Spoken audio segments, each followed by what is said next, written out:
Hello friends, welcome to the class Indian Polity presented by Sangati sir.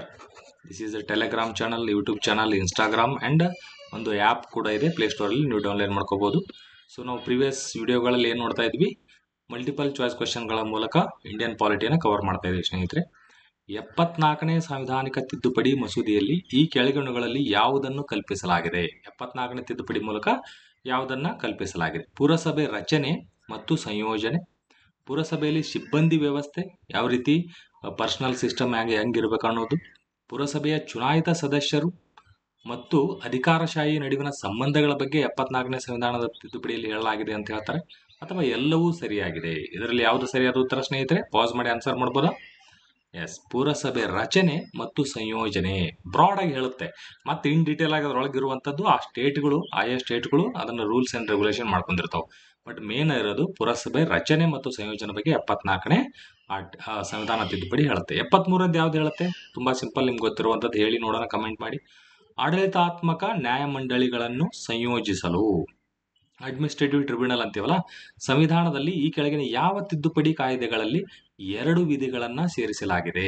2 ವಿಧಿಗಳು, 2 ಆರ್ಟಿಕಲ್ಗಳನ್ನ ಸೇರಿಸ್ತಾರೆ, A and B ಅಂತ. ಯಾವ ಅನ್ನೋದು article ಹೇಳ್ಬೋದಾ?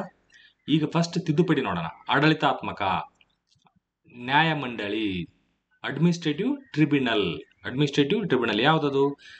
Central administrative tribunal, Karnataka administrative tribunal, state administrative tribunal ಇರ್ತಾರಲ್ಲ, ಆ ಥರ ಇಟ್ಟರೆ ಟ್ರಿಬ್ಯುನಲ್ ಮಾಡೋದಕ್ಕೆ 2 ವಿಧಿಗಳನ್ನ ಕೊಡ್ತಾರೆ, 2 ಆರ್ಟಿಕಲ್ ಅನ್ನ ಕೊಡ್ತಾರೆ. ಓಕೆ, ಅವನ್ನ ಯಾವ ತಿದ್ದುಪಡಿ ಮೂಲಕ ಸೇರಿಸಿದ್ದಾರೆ? 42ನೇ ತಿದ್ದುಪಡಿ, 44, 46, 49. ಆನ್ಸರ್ ಮಾಡ್ಬೋದಾ? ಎಸ್, ಸರಿಯಾದ ಉತ್ತರ 42ನೇ ಸಂವಿಧಾನ ತಿದ್ದುಪಡಿ. 2 ಆರ್ಟಿಕಲ್ ಯಾವುದು? ಕಮೆಂಟ್ ಮಾಡಿ, ಪಾಸ್ ಮಾಡಿಬಿಟ್ಟು ಅವು 2 ಆರ್ಟಿಕಲ್ಗಳು, 2 ವಿಧಿಗಳನ್ನ ಯಾವ್ದನ್ನ ಸೇರಿಸಲಾಗಿದೆ? 42ನೇ ತಿದ್ದುಪಡಿ 76 ಅಲ್ಲಿ ಯಾವ್ದನ್ನ ಸೇರಿಸಿದ್ದಾರೆ ಹೇಳ್ತೀರಾ? ತುಂಬಾ ಫೇಮಸ್, ಸಾಕಷ್ಟು ಬಾರಿ ಕೇಳಿದರೆ. 323A ಮತ್ತು 323B ಹೊಸದಾಗಿ ಸೇರಿಸಿದಂಥದ್ದು. ಇದೇನಂತ ಇದ್ರ ಮೇಲೆ ಕೂಡ ಕ್ವಶನ್ ಇದಾವೆ, ಅದನ್ನ ಡಿಸ್ಕಸ್ ಮಾಡೋಣ. 323 ಕ್ಯಾಪಿಟಲ್ ಎ ಬರಿಬೇಕು, ಕ್ಯಾಪಿಟಲ್ ಎ ಇದು. 323 ಕ್ಯಾಪಿಟಲ್ ಬಿ, ಸ್ಮಾಲ್ ಲೆಟರ್ ಬರೆಯೋಂಗಿಲ್ಲ, ಸ್ಮಾಲ್ ಲೆಟರ್ ಆದ್ರೆ ಮೀನಿಂಗ್ ಬೇರೆ ಆಗತ್ತೆ ಮತ್ತೆ. Okay, right. ಇಲ್ಲಿ ಕೆಳಗಿನವುಗಳಲ್ಲಿ ಯಾವುದು ಭಾರತೀಯ ಸಂವಿಧಾನದ ಸುದೀರ್ಘ ತಿದ್ದುಪಡಿ ಎಂದು ಕರೆಯಲ್ಪಡದೆ? ಲೆಂದಿಯಸ್ಟ್ ಅಮೆಂಡ್ಮೆಂಟ್ ಅದು ಯಾವುದು? ತುಂಬಾ ಸಿಂಪಲ್ ಇದು. 24, 30, 40, 42 ಅಂದಿದ್ದಾರೆ. Direct question. 42ನೇ ಸಂವಿಧಾನ ತಿದ್ದುಪಡಿ 76 ಅಲ್ಲಿ ಇಂದಿರಾ ಗಾಂಧಿ ಅವರು ಮಾಡಿದಂಥದ್ದು. ಇದು ತುಂಬಾ ಚೆನ್ನಾಗಿದೆ ನೋಡಿ ಕ್ವಶನ್ ಸ್ನೇಹಿತರೆ. ಸಂವಿಧಾನದ 108ನೇ ತಿದ್ದುಪಡಿ ಮಸೂದೆ ಅಂತ ಕೇಳಿದ್ದಾರೆ. ಬಿಲ್ ಬಗ್ಗೆ ಹೇಳ್ತಾ ಇದ್ದಾರೆ, ಕಾಯ್ದೆ ಅಲ್ಲ. ಮಸೂದೆ ಅಂದ್ರೆ ಏನು? ಮಸೂದೆ ಅಂದ್ರೆ ಈಗ ಜಸ್ಟ್ ಇಂಟ್ರೊಡಕ್ಷನ್ ಆಗಿದೆ, ಯಾವುದೋ ಒಂದು ಲೋಕಸಭಾ ಅಥವಾ ರಾಜ್ಯಸಭೆಯಲ್ಲಿ ಇದನ್ನ ಮಂಡನೆ ಮಾಡಿದ್ದಾರೆ. ಅದನ್ನೆಲ್ಲ reading, first reading, second reading, third reading ಎಲ್ಲ ಆದ್ಮೇಲೆ, 2 ಕಡೆ ಪಾಸ್ ಆದ್ಮೇಲೆ ರಾಷ್ಟ್ರಪತಿ ಹತ್ರ ಹೋಗಿ ರಾಷ್ಟ್ರಪತಿ ಸಿಗ್ನೇಚರ್ ಸೈನ್ ಮಾಡಿದ್ರೆ ಅವಾಗ ಅದು ಕಾಯ್ದೆ ಆಗತ್ತೆ, ಆಕ್ಟ್ ಆಗತ್ತೆ. ಸೊ ಇವರು ಮಸೂದೆ ಕೇಳ್ತಾ ಇದ್ದಾರೆ. 108ನೇ ಮಸೂದೆ ಯಾವುದಕ್ಕೆ ಸಂಬಂಧಪಟ್ಟಿದೆ? ಇದು ಆಲ್ರೆಡಿ ಕಾಯ್ದೆ ಆಗಿದೆ, ಈಗ ಈ ವೆರಿ ರೀಸೆಂಟ್ ಆಗಿ ಆಗಿರುವಂಥದ್ದು. ಪರಿಶಿಷ್ಟ ಪಂಗಡಗಳ ಪಟ್ಟಿಯಲ್ಲಿ ರಾಜಸ್ಥಾನದ ಗುಜ್ಜರ್ ಸಮುದಾಯವನ್ನು ಸೇರಿಸುವಂಥದ್ದು ಸಂಬಂಧಪಟ್ಟಿದೆ ಅಂತಾರೆ. ಬಂಧನಕ್ಕೊಳಗಾದ ವ್ಯಕ್ತಿಗಳ ಹಕ್ಕುಗಳ ರಕ್ಷಣೆಗೆ ಸಂಬಂಧಪಟ್ಟಂಗೆ, ಸಂಸತ್ತು ಮತ್ತು ರಾಜ್ಯ ವಿಧಾನಸಭೆಗಳಲ್ಲಿ ಮಹಿಳೆಯರಿಗೆ 3ನೇ 1 ಭಾಗ ಮೀಸಲಾತಿ, 1/3 of the reservation for women in state assemblies and central ಅಲ್ಲಿ ಪಾರ್ಲಿಮೆಂಟ್. ಆತರ ಗ್ರಾಹಕರಿಗೆ ರಕ್ಷಣೆ ನೀಡೋದು. ಯಾವುದು ಸರಿಯಾದ ಉತ್ತರ? Very direct question. ಸಂಸತ್ತು ಮತ್ತು ರಾಜ್ಯ ವಿಧಾನಸಭೆಗಳಲ್ಲಿ ಮಹಿಳೆಯರಿಗೆ 1/3 ರಿಸರ್ವೇಶನ್. ಈಗ ಆಲ್ರೆಡಿ ಬಿಲ್ ಪಾಸ್ ಆಗಿದೆ, ಹಾಗಾದ್ರೆ ಈಗ ಕೊಡ್ತಾ ಇದಾರ 1/3? ಈಗ ಅಲ್ಲ ಅದು. ನೆಕ್ಸ್ಟ್ ಏನು ಜನರಲ್ ಎಲೆಕ್ಷನ್ ಬರುತ್ತಲ್ಲ, ಯಾವಾಗ ಬರುತ್ತೆ ಹೇಳಿ? ನೆಕ್ಸ್ಟ್ ಜನರಲ್ ಎಲೆಕ್ಷನ್ ಯಾವ ವರ್ಷ ಬರುತ್ತೆ ಮತ್ತು ಎಷ್ಟನೇ ಜನರಲ್ ಎಲೆಕ್ಷನ್ ಅದು? ನಂಬರ್ ಎಷ್ಟನೇದ್ದು? ಈಗ ಮೊನ್ನೆ ನಡೀತಲ್ಲ, ಅದು ಎಷ್ಟನೇದ್ದು? ಈಗ ನೆಕ್ಸ್ಟ್ ಬರುವಂಥದ್ದು. ಆ ಜನರಲ್ ಎಲೆಕ್ಷನ್ ಅಲ್ಲಿ ಮಹಿಳೆಯರಿಗೆ 1/3 ಇರ್ತದೆ. ಭಯಂಕರ ಅಪಾರ್ಚುನಿಟಿ ಇದೆ ಮಹಿಳೆಯರಿಗೆ. ಇನ್ನೊಂದು 10-15 ವರ್ಷಕ್ಕೆ ನೋಡಿ ತುಂಬಾ ಚೇಂಜಸ್ ಆಗುತ್ತೆ. ಈಗ ಸ್ಟಾರ್ಟಿಂಗ್ ಅಲ್ಲಿ ಏನಾಗುತ್ತೆ, ಆ ಮಹಿಳೆಯರು ಪಾಪ ಅವರು MLA MP ಆದ್ರೂ ಕೂಡ ಅವರ ಗಂಡ, ಅವರ ತಂದೆ, ಅಣ್ಣ, ತಮ್ಮ ಅವರೇ ಅಧಿಕಾರ ನಡೆಸ್ತಾರೆ ಸ್ವಲ್ಪ. ಬಟ್ ಒಂದು 5 ವರ್ಷ 10 ವರ್ಷ ಆದ ತಕ್ಷಣ ಅವ್ರಿಗೂ ಎಲ್ಲ ಎಕ್ಸ್ಪೀರಿಯನ್ಸ್ ಆದ ತಕ್ಷಣ ಮಹಿಳೆಯರು ಅವರು ಸ್ಟ್ರಾಂಗ್ ಆಗ್ತಾ ಹೋಗ್ತಾರೆ. ಓಕೆ, ಯಾವುದೇ ಒಂದು ಫೀಲ್ಡ್ ಅಲ್ಲಿ ಸಡನ್ ಆಗಿ ನೀವು ಚೇಂಜಸ್ ಎಕ್ಸ್ಪೆಕ್ಟ್ ಮಾಡೋಕ್ಕಾಗಲ್ಲ. ಈ ತರ ಪ್ರಾಬ್ಲಮ್ ಕ್ರಿಯೇಟ್ ಆಗುತ್ತೆ, ಬಟ್ ಅಟ್ಲೀಸ್ಟ್ ಮಾಡ್ಲೇಬೇಕಲ್ಲ. ಹಾಗಂತ ಪ್ರಾಬ್ಲಮ್ ಕ್ರಿಯೇಟ್ ಆಗುತ್ತೆ ಅಂತ ಸುಮ್ ಬಿಡಕ್ಕಾಗತ್ತಾ? ಈ ತರ ಅವರು ಮಹಿಳೆಯರು ಫಸ್ಟ್ ಬಂದು ಒಂದು 5 ವರ್ಷ 10 ವರ್ಷ 2 ಟರ್ಮ್ 3 ಟರ್ಮ್ ಆದ ತಕ್ಷಣ ಒಂದು ಒಳ್ಳೆ ಎಕ್ಸ್ಪೀರಿಯನ್ಸ್ ಆಗಿ ಅವರು ಕೂಡ ಮಿನಿಸ್ಟರ್ ಅದೆಲ್ಲ ಆಗಿ ಎಕ್ಸ್ಪೀರಿಯನ್ಸ್ ಆದಮೇಲೆ ಅವರು ಒಳ್ಳೆ ಆಡಳಿತ ಸ್ಟಾರ್ಟ್ ಆಗುತ್ತೆ. ಮುಂದಿನ ದಿನಗಳಲ್ಲಿ ಮಹಿಳೆಯರಿಗೆ ಒಳ್ಳೆ ಕಾಲ ಇದೆ. ಆ ಒಳ್ಳೆ ಕಾಲದಲ್ಲಿ ನೀವು ಕೆಟ್ಟ ಕಾಲದಲ್ಲಿ ಇರಕ್ಕೆ ಬಯಸ್ತೀರ ಮಹಿಳೆಯರು ಈಗಿದ್ದವರು. ಸೊ ಅದಕ್ಕೆ ನೀವು ಕಷ್ಟಪಟ್ಟು ಚೆನ್ನಾಗಿ ಓದಬೇಕೀಗ, ನೀವು ಅಧಿಕಾರಿಗಳಾಗಬೇಕು.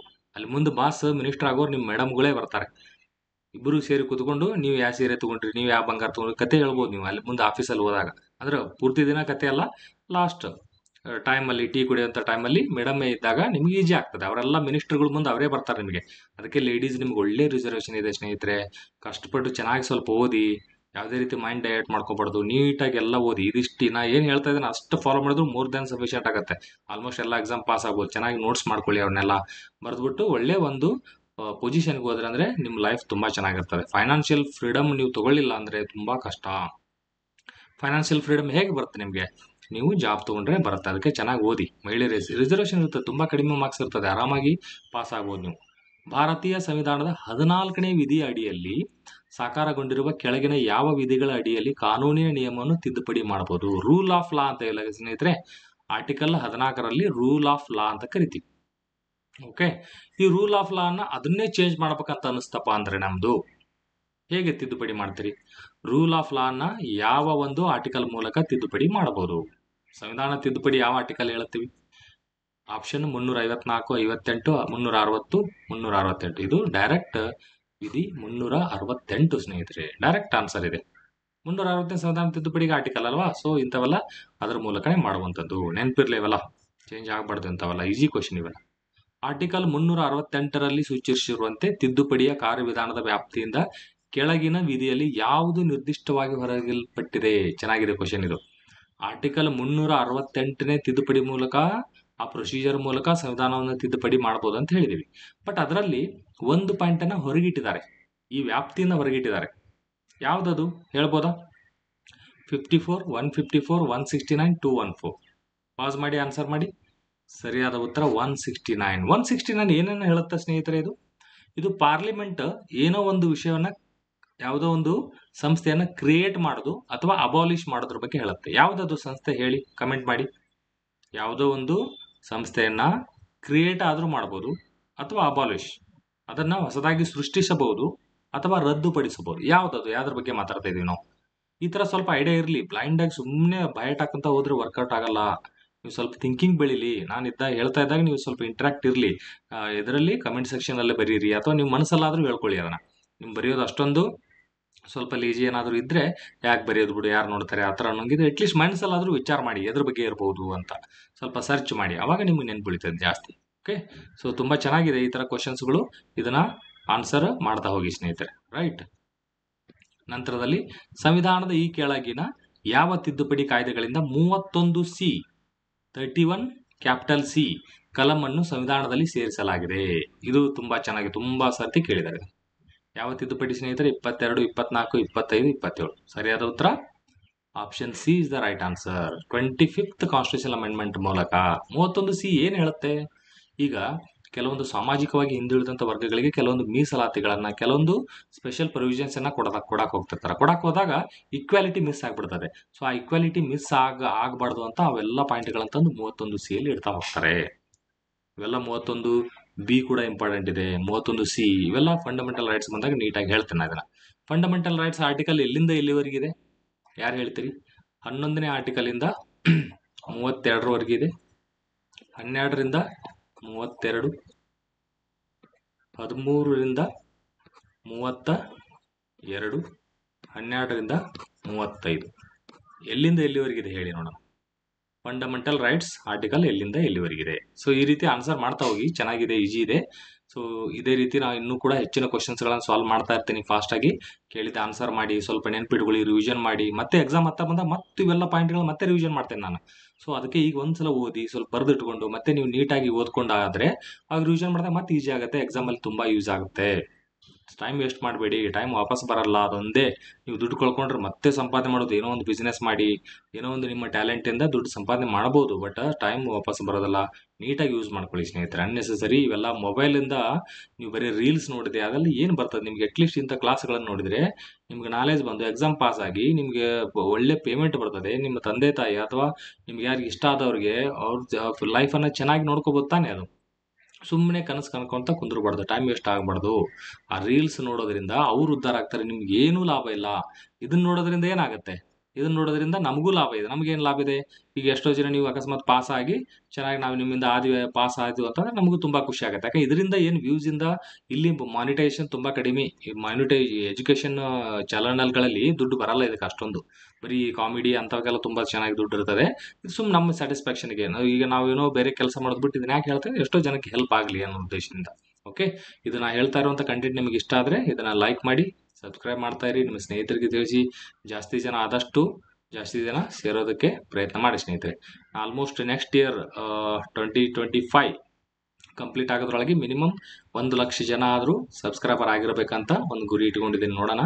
ಸೊ ಎಲ್ಲ ರೀತಿಯ ಸಬ್ಜೆಕ್ಟ್ನ ಕವರ್ ಮಾಡ್ಕೊಡ್ತೀನಿ. ಪೊಲೀಸ್ ಕಾನ್ಸ್ಟೇಬಲ್ ಇಂದ DC ವರೆಗೂ ಕೂಡ ನೀವು ಎಕ್ಸಾಮನ್ನು ಈ ಒಂದು ನಾ ಹೇಳ್ತಾ ಇರೋದು ಇಷ್ಟೇ ಪಾಯಿಂಟಿಂದ ಸಾಕಾಗುತ್ತೆ. ಯಾವ ಕೋಚಿಂಗ್ ಅವಶ್ಯಕತೆ ಇಲ್ಲ, ಇಷ್ಟು ಕೇಳ್ತಾ ಹೋಗಿ ನೀವು ಪರ್ಫೆಕ್ಟ್ ಆಗ್ತಾ ಹೋಗ್ತೀರಿ. ಮತ್ತು ಇದು ಜಾಸ್ತಿ ಜನ ಬಂದರೆ ಈ ಥರ ತುಂಬ ಈಗ ನೋಡಿ ನಮಗೂ ಒಂದು ಹೆಮ್ಮೆ ಇರ್ತದಲ್ವಾ. ಈಗ 1,00,000 ಜನ ನಮ್ಮ ಸಬ್ಸ್ಕ್ರೈಬರ್ ಇದ್ದಾರೆ, 2,00,000 ಇದ್ದಾರೆ, 3,00,000 ಈ ಥರ ಹೇಳ್ಕೊಳಕ್ಕೆ ನಮ್ಗೆ ಖುಷಿ ಇರ್ತದೆ. ಇಲ್ಲ ಸ್ವಲ್ಪ ಜನ ನೀವು ಇದರಿಂದ ಅವ್ರಿಗೆ ತಿಳಿಸಿದ್ರೆ, ಅವ್ರ ನಾಲೆಜ್ ಬಂದು ಅವ್ರು ಪಾಸ್ ಆದ್ರೆ ನಮಗೇನಂತ ನೀವು ಈ ಥರ ಸ್ವಾರ್ಥ ರೀತಿ ವಿಚಾರ ಮಾಡಿದರೆ ಆಲ್ಮೋಸ್ಟ್ ನಾವು ಸ್ಟಾಪ್ ಮಾಡಿಬಿಡ್ತೀವಿ. ಅಥವಾ ನಮ್ಮ ಮೋಟಿವೇಶನ್ ಬರ್ಬೇಕಂದ್ರೆ ಜಾಸ್ತಿ ಜನ ಇಷ್ಟು ಜನಕ್ಕೆ ನಾವು ಹೆಲ್ಪ್ ಮಾಡ್ತಾ ಇದ್ದೀವಿ ಅಂತ ನಮಗೊಂದು ಖುಷಿ ಬೇಕಲ್ವಾ, ಅದಕ್ಕೋಸ್ಕರ. ಓಕೆ, ಥ್ಯಾಂಕ್ ಯು ಸ್ನೇಹಿತರೆ. ಚೆನ್ನಾಗಿ ಓದಿ, ಟೈಮ್ ವೇಸ್ಟ್ ಮಾಡಬೇಡಿ. ಅದನ್ನ ಗಮನದಲ್ಲಿ ಇಟ್ಕೊಳ್ಳಿ. 8ರಿಂದ 12 ಗಂಟೆ ಓದಿ. ಜಾಬ್ ಇದ್ದವರು ಮಿನಿಮಮ್ 4ರಿಂದ 6 ಗಂಟೆ ಓದಿ. ಏನೋ ಸಕ್ಸಸ್ ಆಗುತ್ತೆ. ಕಂಟಿನ್ಯೂ ಆಗಿ ವರ್ಕ್ ಮಾಡ್ತಾ ಇರಿ, ಹೊತ್ತು ಒಂದಿನ ಕೈ ಹಿಡಿತೀವಿ. Okay, thank you. ಮತ್ತೆ ನೆಕ್ಸ್ಟ್ ವಿಡಿಯೋದಲ್ಲಿ ಭೇಟಿಯಾಗೋಣ.